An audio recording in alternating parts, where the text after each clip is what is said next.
The killer claims to have an IQ of over 150. If I'm chipping away at that timeline, it can be exculpatory for you, meaning that it excludes you as a suspect.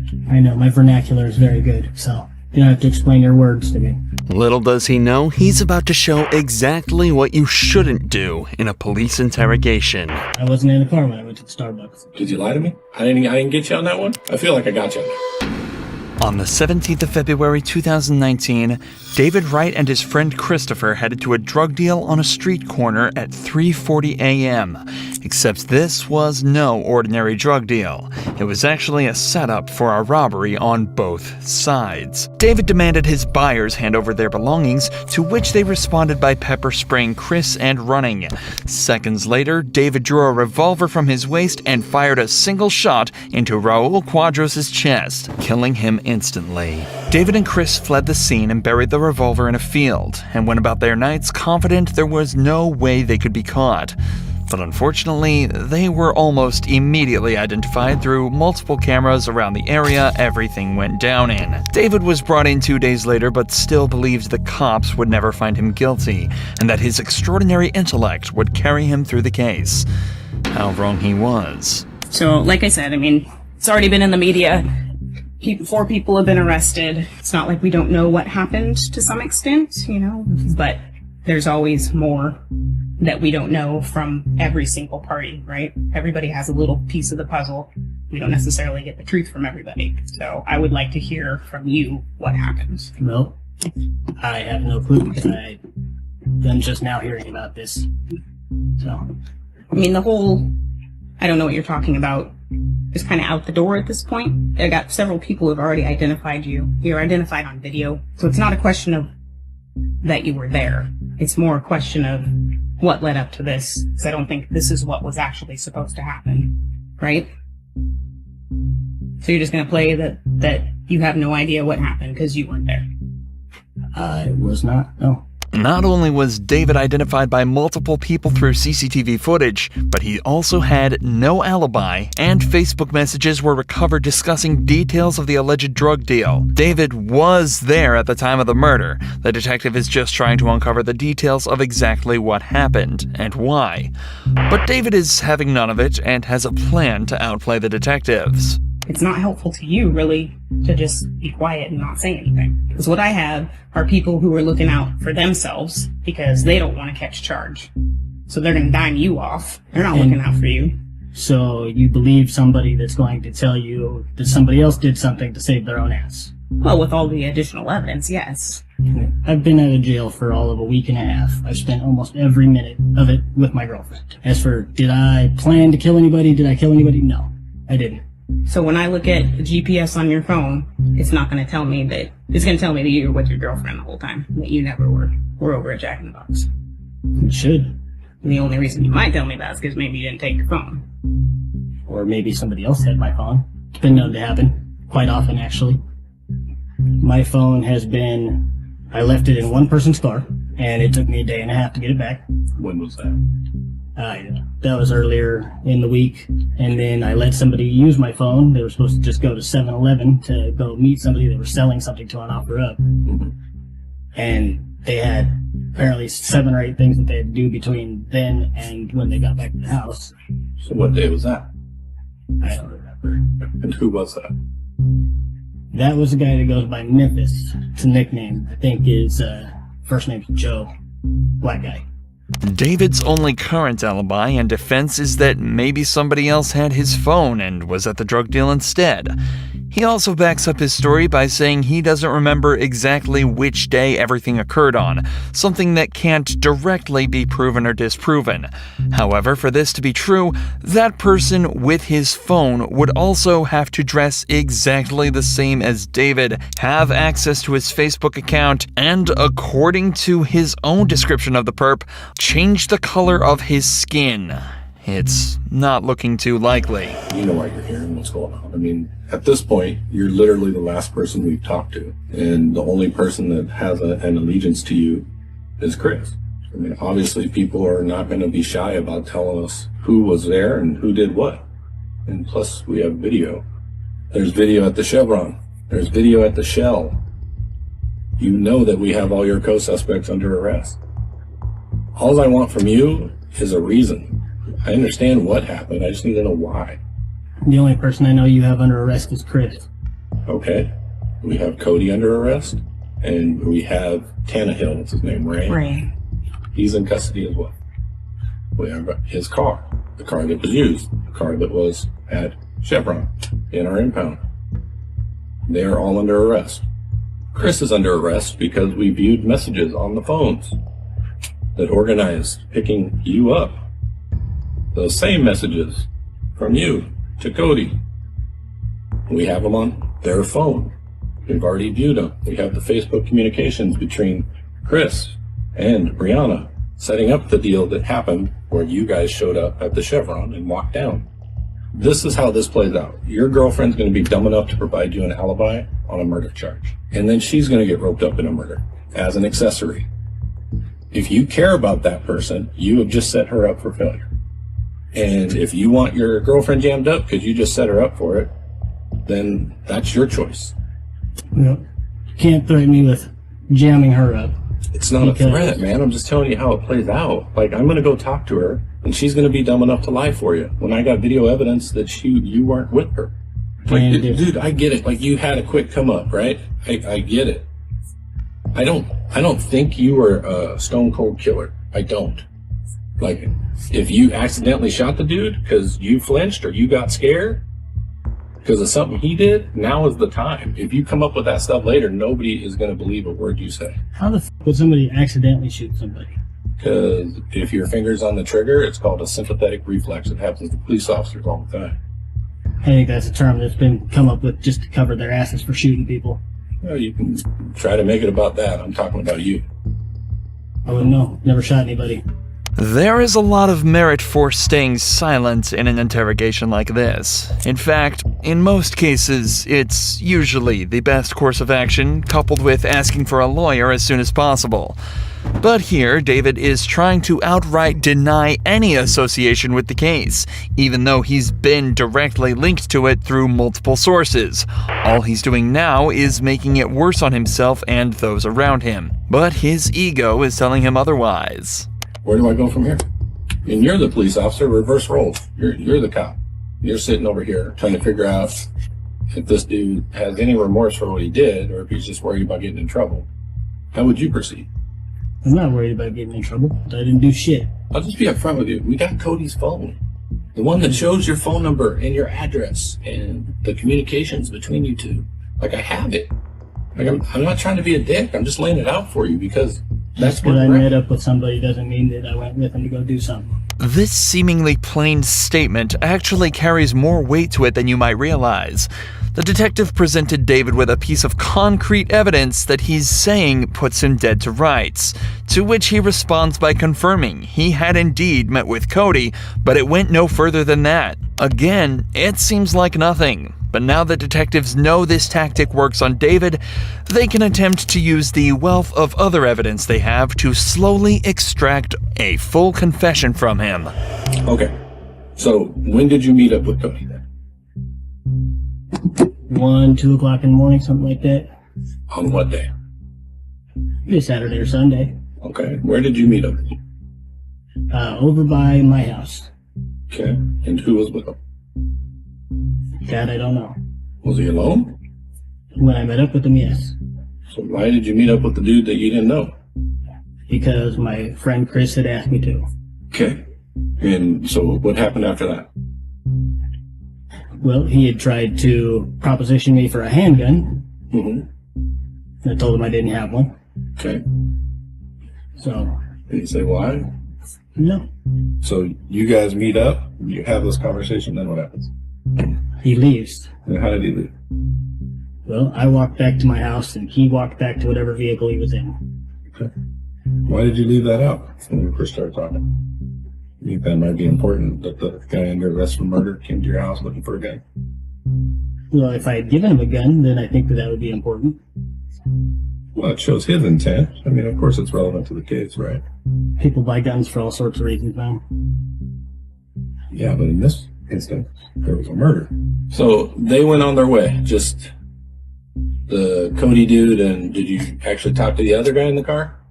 How does he know who you are then? Maybe my name was mentioned when they were coming to meet me. But he didn't see you. Unless he seen me when he was parked. But you didn't see the car. I didn't look for the car. Unless I'm coming to meet somebody at their vehicle, I don't ask what vehicle they're in. Well, that's not, and again, don't take this the wrong way. I'm not trying to insult you, but that's not very smart. You're meeting somebody to sell guns, and you're not going to watch around you to see where they come and go? Not very He was smart. referred You to me wouldn't by do somebody that I trust. that. Okay. I would still be on my six. So you clearly have a genuine distrust of the police. Is that fair to say? I distrust almost everybody. Being honest with you about the information that we have, trying to give you an opportunity. And I mean, you've already said flat out you don't believe that he has that information. But I mean, with everything he's told you, you have to know that what he's telling you is true. Well, whatever you have, you've got from people that may not necessarily be giving you information for the best of reasons. So Take the people out of this. Take them out. Who cares about the people? We've got other stuff. Communications and all those types of things. The video. So it's not just that people are telling us this. We're not relying 100% on people. If we did that, we'd be stupid, right? I like to think I'm not that dumb. You take a totality of everything that we have. We know you're involved. And for you to sit here and just say that you don't have anything to do with it doesn't make any sense. I think that you guys have me confused with somebody else. This interview has now been going on for over 40 minutes, and almost no progress has been made.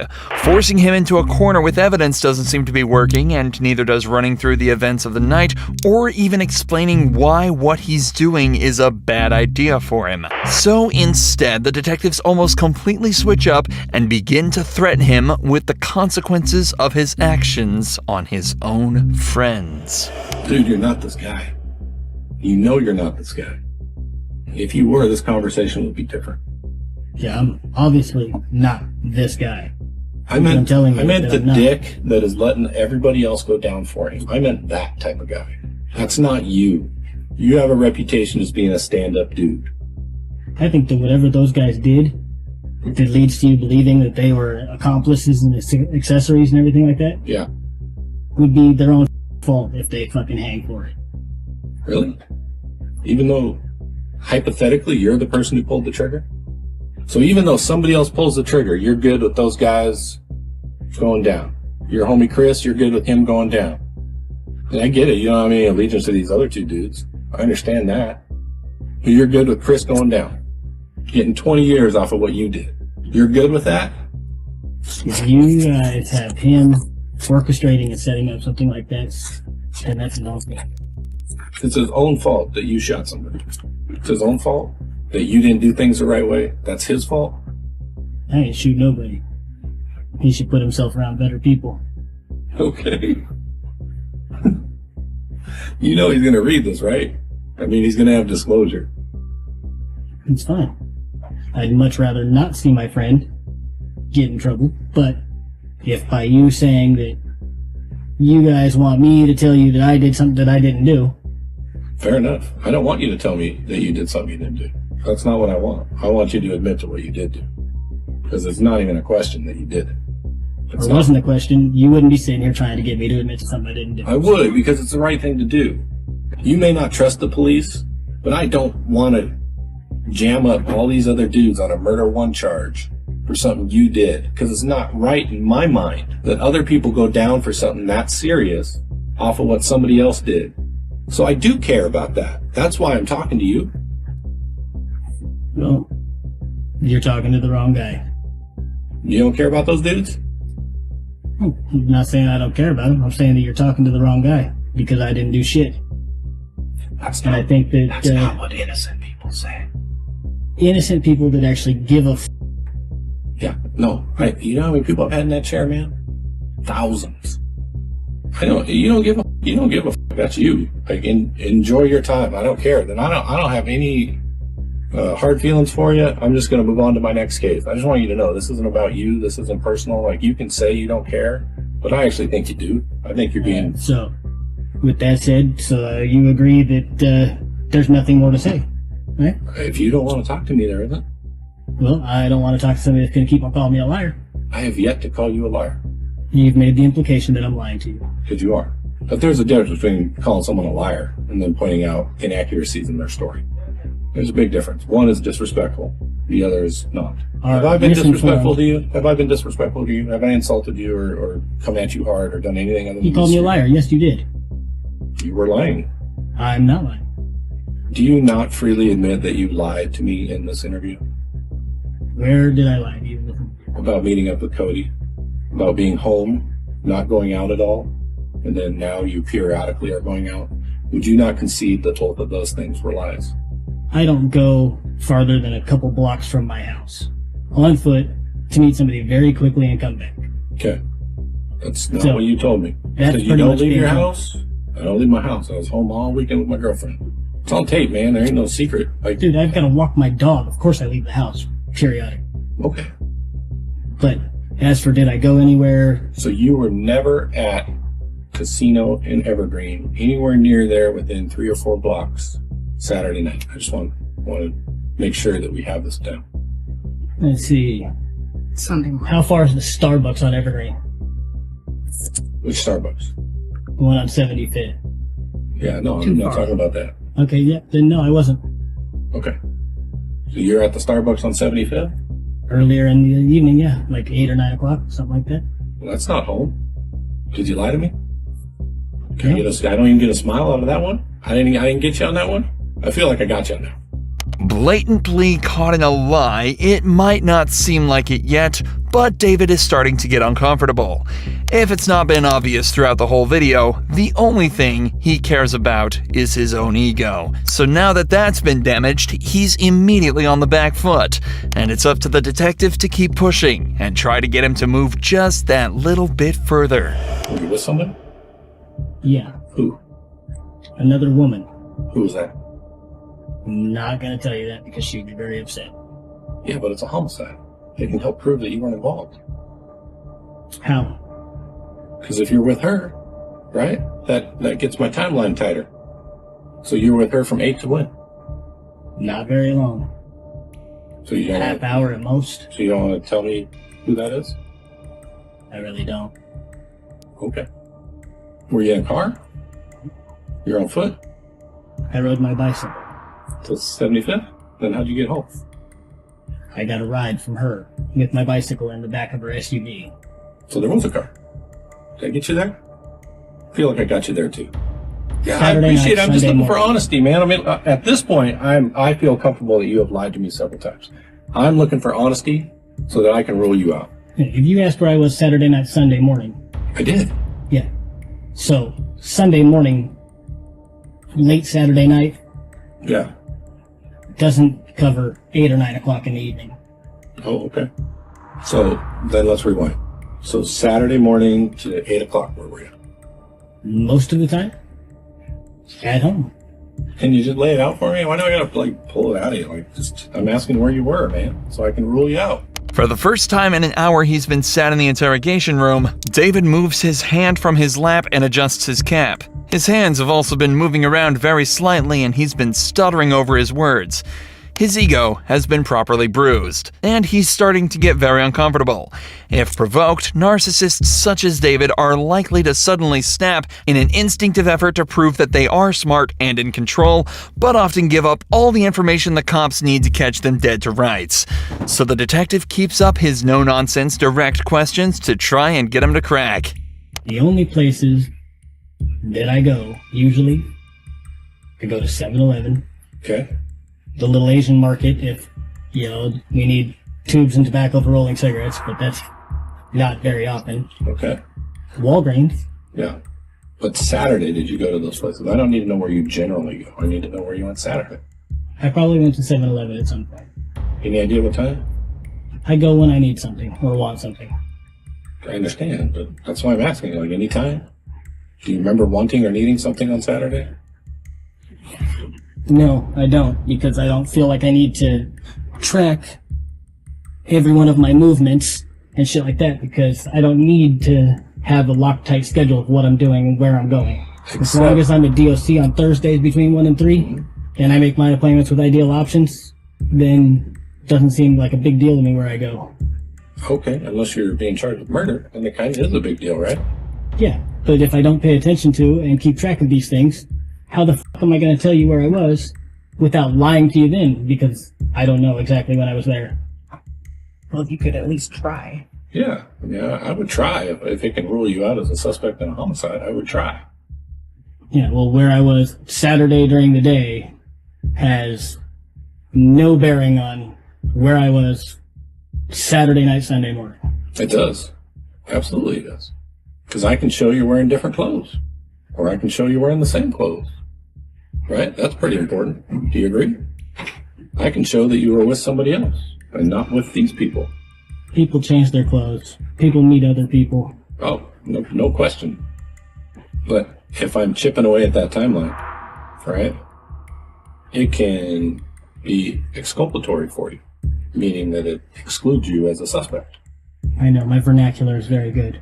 Sweet. So, you don't have to explain your words to me. Look, dude, you can act like you're upset about that. You're not. So let's move past it. The fact that you're talking to me like I'm a child, You're or not. that I'm not fucking talking to you liar, like a is child. fucking upsetting. How did I talk to you like a child? Tell me when. I If think you I've have to been. explain a word that you're using to me, Most people don't know what that word means. I well, most people are apologize. fucking idiots.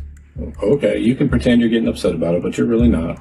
No, what I'm getting upset about is you call me a liar. Because you lied. You lied. And I don't actually think I called you a liar. I did say you lied, but I don't think I actually called you a liar. So I'll call it to you now so we can just move past it. You are a liar. You have lied. Do you want to tell me what happened or not? Couldn't tell you because I don't know. Fair enough. We'll end up close the tape out for you right now. Should have done that a long time ago when I said the conversation was over. Okay. Whatever you say, partner. And so it seems the conversation truly was over, as from then on, David refused to even say another word, choosing not to exercise his perfect vernacular anymore. And predictably, he didn't last long in court. Given that he made no attempt to defend himself or cooperate with detectives, he was faced with the maximum possible sentence. David was also already a convicted felon with charges of arson, burglary, vehicle theft, and 35 other misdemeanors dating all the way back to 1999.